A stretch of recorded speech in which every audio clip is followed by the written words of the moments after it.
चंद्र ग्रहण हो चाहे सूर्य ग्रहण हो, ग्रहण अगर पड़ता है तो परिवार में शास्त्रों में ऐसा वर्णन आता है कि गेरू, गेरू मतलब लाल चंदन।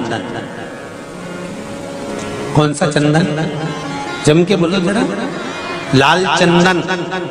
ये गेरू तो बाद में आप लोगों ने उधर पे लगाना चालू करा, पर नियम ये है कि गर्भ में अगर बच्चा रहता है तो ग्रहण पड़ता है, चंद्र ग्रहण पड़े, सूर्य ग्रहण पड़े, तो जो नारी का गर्भ रहता है, भले वो 3 महीने का हो, 2 महीने का हो, 1 महीने का हो, 8 महीने का हो, 9 महीने का हो, 10 महीने का, नारी का अगर गर्भ है तो बुजुर्ग लोग भी कहते हैं, उनको ये भले नहीं मालूम होगा कि क्यों गेरू लगाते। गेरू नहीं, लाल चंदन की 3 रेखा नारी को अपने पेट पर खींच लेना चाहिए। क्या होता है तो कहा, बच्चा विपरीत पैदा नहीं होता, बच्चा स्वतंत्र स्वस्थ अच्छा पैदा होता है, सुखी पैदा होता है। पर थोड़ा सा तिलक लगा लो ना, उसमें और सुंदरता बढ़ जाती है। त्रिपुंड लगा लो तो और सुंदरता बढ़ जाती है। हमारे यहाँ तो शास्त्र यहाँ तक कहता है, गर्भवती नारी का जब गर्भ रहता है और उस समय पर गर्भ में जब संतान रहती है और ग्रहण, चंद्र ग्रहण हो चाहे सूर्य ग्रहण हो, ग्रहण अगर पड़ता है तो परिवार में शास्त्रों में ऐसा वर्णन आता है कि गेरू, गेरू मतलब लाल चंदन। कौन सा चंदन? जम के बोलो जरा। लाल चंदन।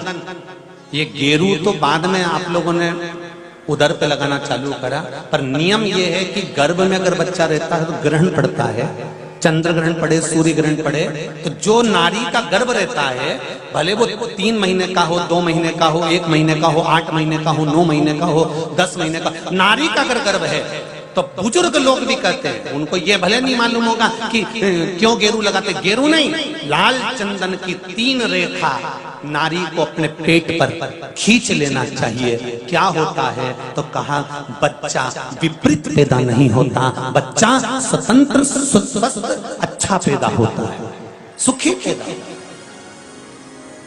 आप में से कितनी माताएं जो जानती हैं इस बात को? हाथ उठाओ जरा। जानती हैं सब कि जब गर्भ में बच्चा रहता है तो माताएं कह देती, सास कह देती, बेटा थोड़ा गेरू लगा लेना, पेट में थोड़ा सा गेरू लगा ले, थोड़ी सी मिट्टी लगा ले, थोड़ा सा कुछ पेट पर लगा ले, क्योंकि ग्रहण पड़ रहा है। क्यों? अगर ग्रहण पड़ी हुई संतान जन्म लेगी तो ये अपने ही धर्म का विरोध करेगी, सत्य का विरोध करेगी, गलत मार्ग पर चलेगी। और अगर शरीर पर एक त्रिपुंड लगा दिया गया, पेट पर ग्रहण के समय पर गेरू लगा दिया गया, लाल चंदन लगा दिया गया, तो जो बच्चा जन्म लेगा वो माता पिता के विरोध में कभी नहीं खड़ा हो सकता, धर्म के विरोध में कभी नहीं खड़ा हो सकता, सत्य सनातन धर्म के विरोध में कभी खड़ा नहीं हो सकता, हिंदू धर्म के विरोध में कभी खड़ा नहीं हो सकता, हमारे पक्ष में हमेशा बना रहेगा। सनातन धर्म का कुल में पैदा होकर, सनातनी होकर, हिंदू धर्म में पैदा होकर भी अगर कोई हिंदू धर्म का विरोध करता है तो समझ लेना कि यह ग्रहण की औलाद पैदा हुआ है, ये साधारण नहीं है, ग्रहण से पैदा हुआ है। इसलिए सनातनियों का भी विरोध करने के लिए खड़ा हुआ। और आप सबसे निवेदन है, जब ग्रहण पड़े गर्भ पर, भले गेरू की 3 लाइन खींच लो, चाहे लाल चंदन की 3 लाइन खींच लो, पर अपने गर्भ पर गेरू लगाना जरूरी होता है, क्योंकि बच्चा अपने माता पिता की भी नहीं सुनता अगर ग्रहण का भाव उस बच्चे पर पड़ जाए। अगर माता पिता को अपनी सेवा करवाना है तो गर्भस्थ बालक को जब ग्रहण पड़े तो शरीर पर थोड़ा सा त्रिपुंड लगा लेना चाहिए। क्यों? क्योंकि बुजुर्ग माँ बाप की जिंदगी खराब नहीं हो। कई बेटे ऐसे होते हैं माता पिता को नहीं गिनते, कई बेटे ऐसे होते हैं माँ बाप को 2 रोटी नहीं देते, वृद्धाश्रम में छोड़ आते हैं। समझ लो कि ये ग्रहण के पैदा हुए, ये नहीं।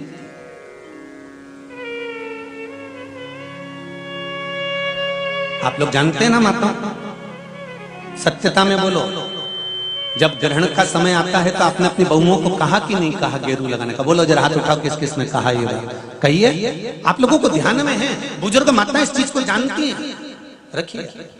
बुजुर्ग लोग इस बात को जानते हैं कि गर्भस्थ अगर बच्चा है और ग्रहण पड़ रहा हो तो त्रिपुंड लगा लेना चाहिए। चावल का एक आखा दाना जानते हो, पूरा खंडित चावल नहीं। कितना चावल? एक दाना चावल का शंकर भगवान के शिवलिंग पर समर्पित करिए। एक बेलपत्र जिसका डंडी का मुख अपनी ओर हो, जहां से चावल चढ़ाया है, उस चावल के ऊपर अपनी कामना कर कर रख दीजिए और चंद्रमौली भगवान का स्मरण करिए। कौन से भगवान? शंकर भगवान का सर्वश्रेष्ठ सुंदर नाम है चंद्रमौली।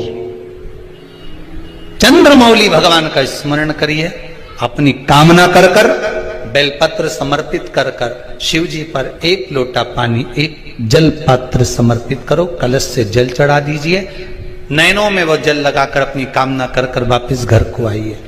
अगली पूर्णिमा आएगी, जो कामना करी है मेरा चंद्रमौली भोलेनाथ उसे पूर्ण कर ही देगा।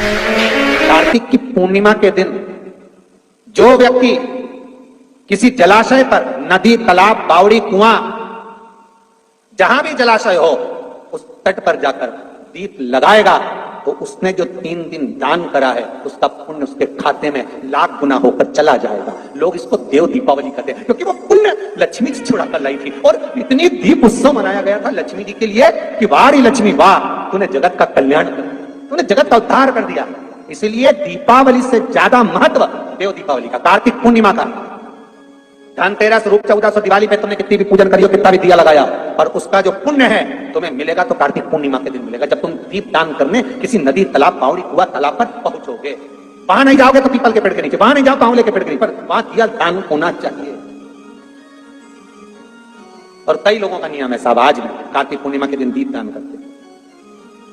आज फिर कह रहे हैं, अगर कर्जा ज्यादा बढ़ रहा है, चूक नहीं रहा, कमाई उतनी हो नहीं रही कि कर्जा चूक जाए, तो कर्जे को समाप्त करने के लिए कार्तिक के महीने में प्रतिदिन आंवले के पेड़ के नीचे 5 घी के दिए, उसमें पीली सरसों डालकर जलाना प्रारंभ कर देना। कार्तिक के महीने में अगर कर्जा चूक नहीं रहा, लक्ष्मी आ नहीं रही हो, संपदा दिख नहीं रही हो, कोई व्यापार नहीं, कोई व्यवसाय नहीं, कोई काम नहीं, बहुत परेशानी है, तो पूरा कार्तिक का महीना, पूरा महीना कार्तिक का, घर से कोई भी व्यक्ति जाकर 5 दिए लगाए, घी के, फूल बत्ती के, लंबी नहीं, फूल गोल बत्ती,